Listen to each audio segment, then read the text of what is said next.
നമ്മൾ റെഡിയാക്കി വെച്ചേക്കുന്ന കട്ട്ലറ്റ് വറുത്തെടുക്കണം. ഇനി അത് ഞാൻ ചൂടാക്കി എണ്ണയിലൊക്കെ ഇട്ട് വറുത്തെടുക്കുകയാണ്. കട്ട്ലറ്റ് റെഡി ആയിട്ടുണ്ട്. ഒത്തിരി അങ്ങ് കളറ് ഡാർക്ക് ആകുന്നതിന് മുമ്പ് എടുക്കുക. ഓക്കെ, അപ്പോൾ ഞാനതെല്ലാം ഒന്ന് എടുത്ത് വറുത്ത് വരും. എല്ലാ കൂട്ടുകാർക്കും ജിജോസ് കോർണറിൻ്റെ പുതിയൊരു വീഡിയോയിലേക്ക് സ്വാഗതം. അപ്പോൾ നമുക്ക് പോയി വീഡിയോ കണ്ടിട്ട് വരാം.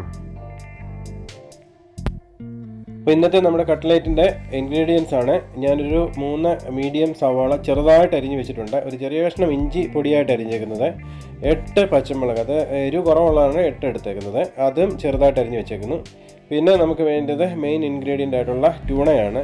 ഞാനിവിടെ ടിൻ ട്യൂണയാണ് എടുത്തേക്കുന്നത്. പിന്നെ നമുക്ക് വേണ്ടത് പൊട്ടറ്റോ ആണ്. പൊട്ടറ്റോ ഞാനൊരു 3 വലിയ പൊട്ടറ്റോ പൊടിക്കാൻ വേണ്ടിയിട്ട് പുഴുങ്ങാൻ വെച്ചിട്ടുണ്ട്. അപ്പോൾ നമ്മുടെ എണ്ണ ചൂടായിട്ടുണ്ട്. ഞാൻ അതിനകത്തോട്ട് നമ്മുടെ ഇഞ്ചിയും സവാള അരിഞ്ഞ് വെച്ചതും കൂടെ ഒന്ന് വഴറ്റിയെടുക്കാൻ വേണ്ടിയാണ്. ഓക്കെ, ഇഞ്ചിയുടെ പച്ചമുളക് ഒന്ന് പോകുന്നതിന് ഒന്ന് ഇളക്കി കൊടുക്കുക. അതുപോലെ തന്നെ നമ്മുടെ സവാള അരിഞ്ഞ് വെച്ചേക്കുന്നത് തീരെ കുഞ്ഞായിട്ടാണ് അരിഞ്ഞേക്കുന്നത്.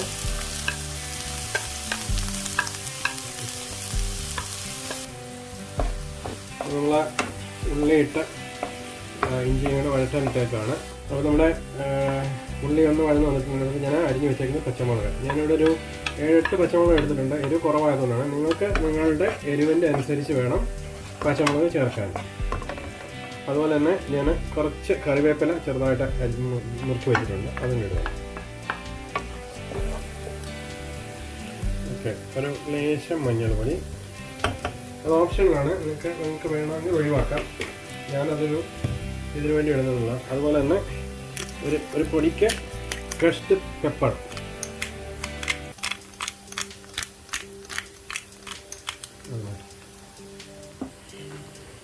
അപ്പോൾ നിങ്ങൾക്ക് കാണാൻ ഞാനൊരു ഇച്ചിരി ക്രഷ്ഡ് പെപ്പറും കൂടെ അതിനകത്ത് ഇട്ടിട്ടുണ്ട്. അത് നല്ലപോലെ ഒന്ന് സോട്ട് ചെയ്തെടുക്കാം.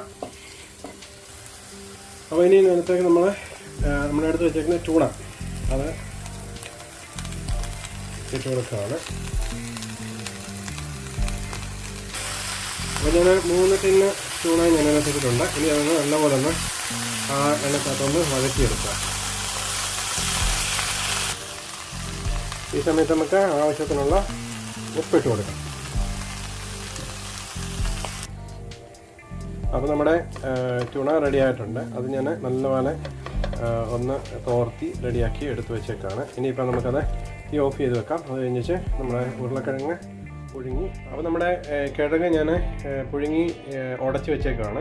അത് ഞാൻ ഇതിനകത്തോട്ടിട്ട് മിക്സ് ചെയ്യാൻ പോവാണ്. അപ്പോൾ ഞാൻ കിഴങ്ങ് അതിനകത്തോട്ട് ഇട്ടു. ഇനി നമുക്കതൊന്ന് നല്ലപോലെ ഒന്ന് മിക്സ് ചെയ്തെടുക്കണം. നല്ലപോലെ ആ ട്യൂണ നമ്മളുണ്ടാക്കി വെച്ചതും കിഴങ്ങും കൂടെ മിക്സ് ചെയ്ത് യോജിപ്പിച്ചിട്ട് വേണം നമുക്കത് കട്ട്ലറ്റിൻ്റെ ഷേപ്പിലെടുത്ത് വറുത്തെടുക്കാൻ. അപ്പം ഞാനത് നല്ലപോലെ ഒന്ന് മിക്സ് ചെയ്തിട്ട് കാണിക്കാം.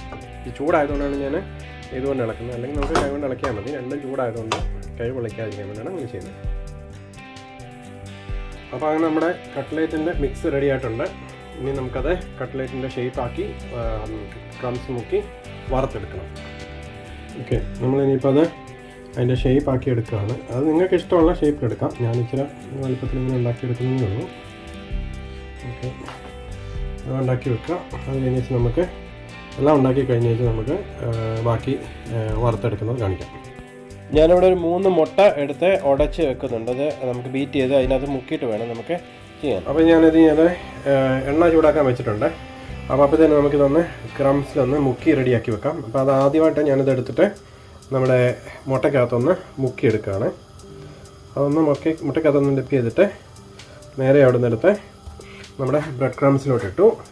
അത് കഴിഞ്ഞിട്ട് അതിലൊന്ന് കവർ ചെയ്തിട്ട് നമ്മൾ എടുത്ത് ഇതുപോലൊരു വേറൊരു പ്ലേറ്റിലോട്ട് എടുത്ത് മാറ്റി വെക്കുകയാണ്. അപ്പോൾ ഞാനതെല്ലാം ഇതുപോലെ കവർ ചെയ്തിട്ട് വരാം.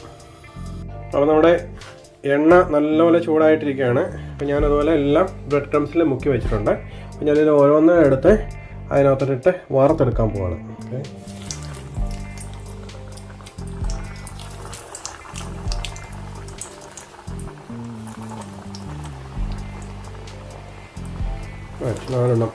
നാലെണ്ണം ഒരു സൈസിലപ്പം. ഓക്കെ, നമുക്കൊന്ന് വറുത്തിട്ട് വരാം. അപ്പോൾ നമ്മുടെ കട്ട്ലേറ്റ് റെഡി ആയിട്ടുണ്ട്.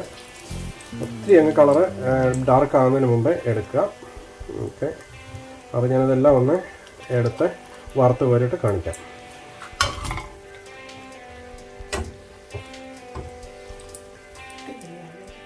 അപ്പോൾ നമ്മുടെ കട്ട്ലേറ്റ് അങ്ങനെ റെഡി ആയിട്ടുണ്ട്. നിങ്ങളെല്ലാവരും ഒന്ന് ട്രൈ ചെയ്ത് നോക്കാം. വളരെ ഈസി ആയിട്ട് ഉണ്ടാക്കാം, വളരെ എളുപ്പമാണ്. നിങ്ങൾക്ക് ഫിഷിന് പകരം ചിക്കനോ അതുപോലെ തന്നെ ബീഫോ മീൻസ് ബീഫോ ഇട്ട് നമുക്ക് ഉണ്ടാക്കാവുന്നതാണ്. അപ്പോൾ പുതിയൊരു വീഡിയോ ആയിട്ട് ഉടൻ തന്നെ വരുന്നതായിരിക്കും. അതുവരേക്കും എല്ലാവർക്കും ബൈ.